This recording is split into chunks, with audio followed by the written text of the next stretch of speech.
Hey everybody, welcome to the kitchen. And today, the meal in the making is jambalaya balls.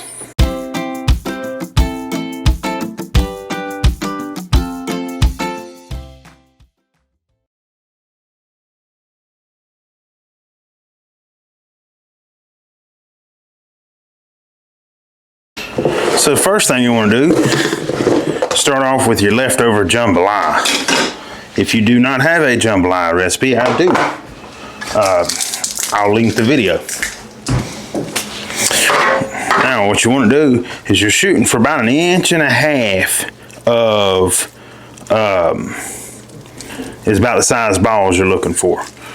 So you just kind of want to roll them around. You're looking for something like that right there.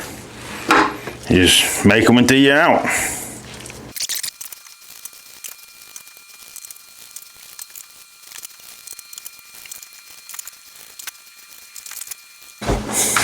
There we go.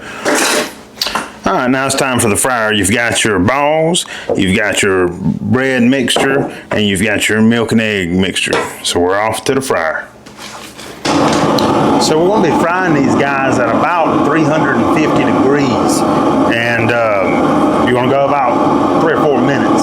But what you want to do, it's not just as easy as dipping the ball in the milk mixture and putting it in and throwing it in. What you want to do, dip it in. When you put it in the bread mixture, you want to pack it a little bit. Like get some breadcrumbs kind of packed into your jambalaya so that when you put it in your oil, it won't blow apart. Alright?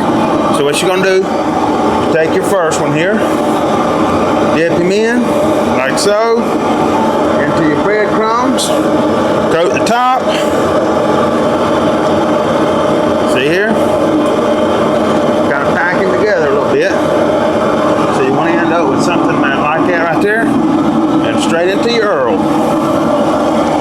And then you just keep going till it's gone. Now once these dudes have been going for about 3 or 4 minutes, you want to raise them up. And that's what we're looking for. See that nice golden brown? That's what we're looking for.